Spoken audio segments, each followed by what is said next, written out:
Hi folks, and welcome back to Bougie Comfort Food. I'm your hostess, Mary Landry, and today I'm making something a little bit different. We had filmed this for my friend's birthday, but Gremlin's got the video, and I wanted to redo it and just focus on this being a keto double chocolate cake. Yes, you heard that right, keto cake. So, you're probably wondering, okay, well, it's got carbs. Yes, it does. And I'm not sure what the official breakdown of carbs are, so I'm just going to tell you that. But it is diabetic friendly. If you're watching your carbs, you know, maybe cut some carbs out so you can have this delicious cake, okay? All right, so what makes this a keto cake, you're asking? Golden monk fruit sweetener.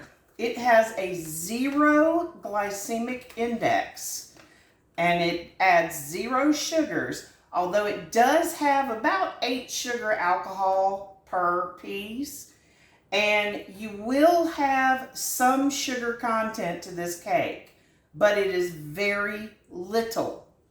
The sugar content is all going to come from the 1 cup of semisweet chips that you're going to sprinkle over the top. If you are seriously watching your sugars and you're really worried about it and you just cannot have it, cut out the chocolate chips. It's still going to be one of the best chocolate cakes you'll ever eat. And I love full sugar cakes. Anybody who watches my show knows I love full sugar. But I try to cut those down for my best friend because he's diabetic. He can't have them. So, this cake was something he could eat relatively guilt-free. He just had to eat a few salads for lunch, but that's okay. This is a very simple cake. I'm going to walk you through everything, and it is just quick. So this is going to be a short video, and we are going to take the 35 to 40 minutes that it's going to bake in the oven, and we're going to cut away. I'm actually bringing this cake to a party. We did this for Randy's birthday, and he said I couldn't tell it wasn't real cake. And the monk fruit really does not have that chemical flavor that like Splenda or aspartame has, and it's really a nice alternative. Okay, so let's get into this cake. Now, as I said, it's very simple. It doesn't have a ton of ingredients. You've got vinegar, baking soda, cocoa powder, the monk fruit sweetener that I mentioned. Use the golden, but if you can't find it, just get the white one. That's fine too. You can do that. Salt, vanilla, flour, all-purpose flour.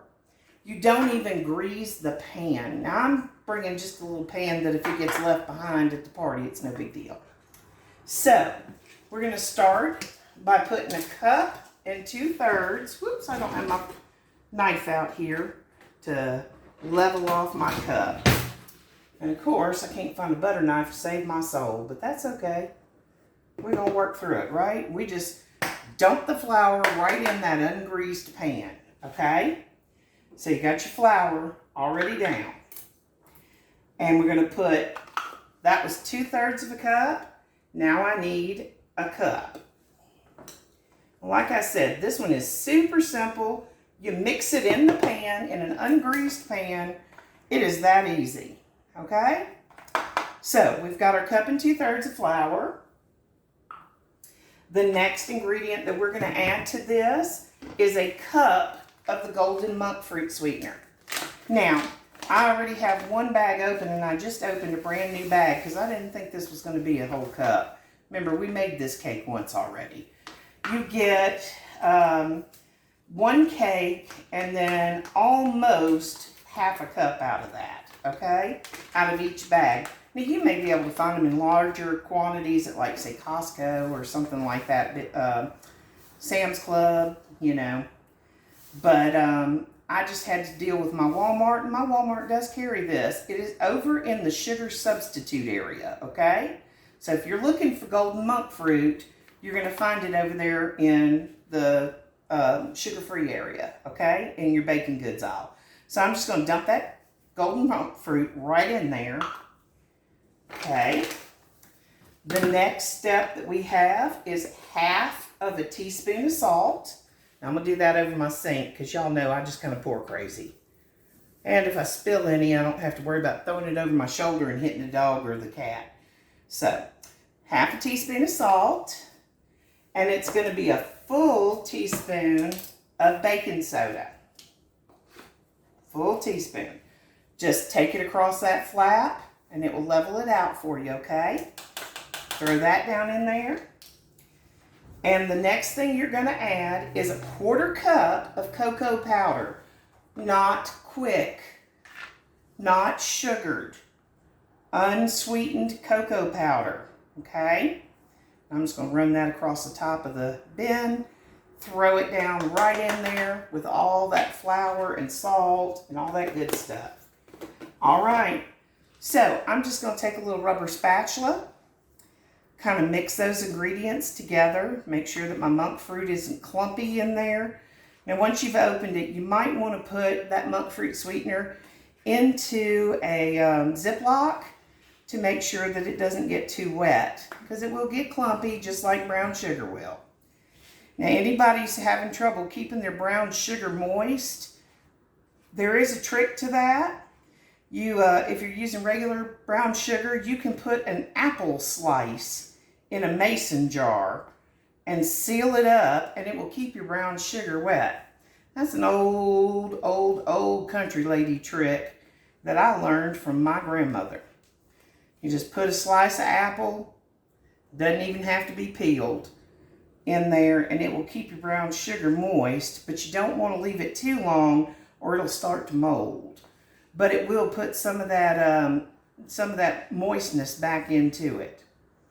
All right. So we've just loosely shuffled this around. I just basically want it all to be a light brown, okay? And like I said, this is an ungreased pan. Do not grease your pan. All right. Oh, I know one thing I forgot. Give me 1 second. I'll be right back.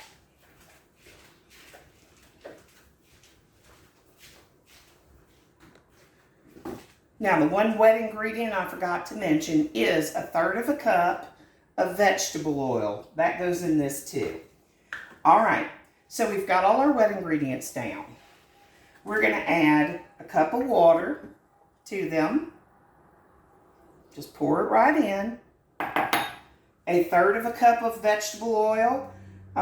We use canola oil, but you can use whatever vegetable oil you choose. Sunflower oil burns really easy, but it is a nice light oil. You could use it, but I really don't suggest it.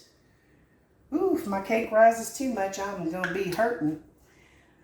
Okay, we're going to do a 1/2 teaspoon of vanilla.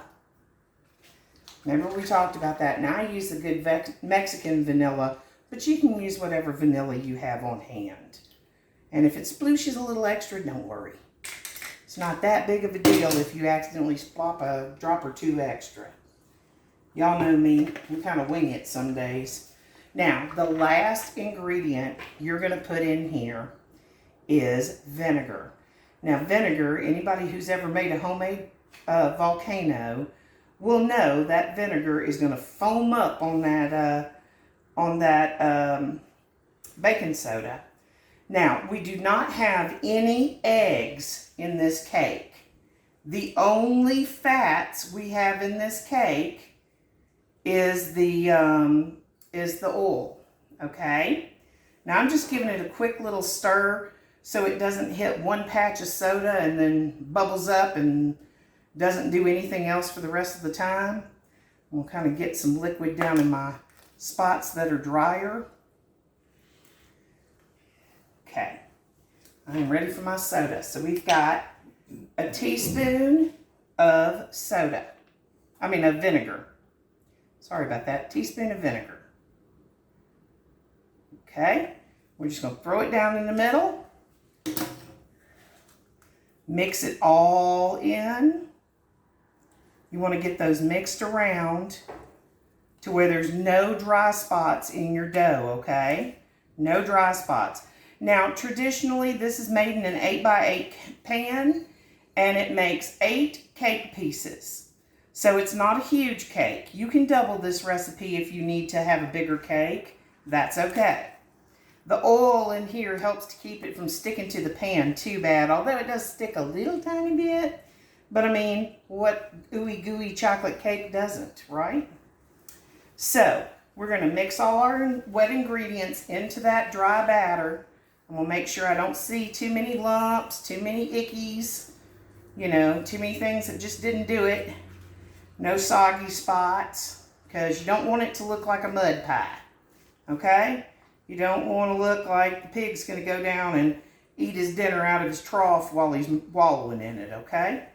You want it to look like cake batter.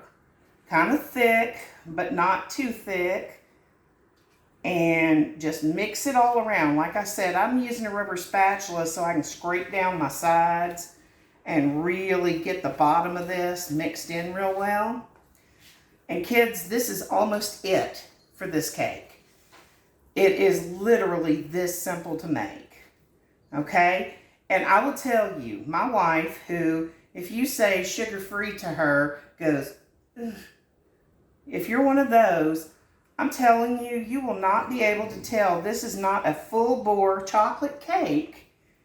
I mean, if you have a doubter, let them lick that beater when you're done, okay? Because trust me, it tastes like chocolate cake. Kind of a brownie consistency, but that's not always a bad thing either, is it? So, I'm just spreading it out, making sure it's nice and even in my pan. And the next step, I'm just going to scrape off my scraper and just kind of knock it down a little bit. I'm making sure that it's not too stuck up on my sides. Now, we are going to bake this in a 350-degree oven, but the piece de resistance on this is a half of a cup of chocolate chips. Now, I use the semi-sweets. We will be doing this again with a full sugar version. For those of you who say, nope, sugar-free is not for me. Thanks anyway. But we will do a sugared version later. I'm just showing you the keto one because I'm going to a party. Just a little barbecue with some friends. All right, so we're going to take that half a cup of chocolate chips and just kind of sprinkle them evenly, or as evenly as you can, over the top of this cake. Now, I find that the sweetness that you get from those chocolate chips is kind of a substitute for getting a frosting on them. And like I said, it kind of reinforces the idea that it's a cake or a brownie. You know, it gives it an unctuousness, a richness to it that really does speak to you. All right, guys, so there's my cake with my chocolate chips, and I'm going to put this in a 350-degree oven for 35 to 40 minutes, depending on your oven. You're going to know it's done when you stick a toothpick in it and the toothpick comes back out clean. But you're going to smell this and you'll know when it's starting to get there. All right, guys, so I'm going to stick this in my oven and we'll be right back with you in about 35 to 40 minutes. Okay, folks, our cake's ready to come out of the oven. You're waiting to see it? I bet you are. All right, so let's pull this big bad boy out. Woo! That looks good. Look at that cake. And we're going to put a toothpick down in it, and if it comes out clean, you know your cake is done.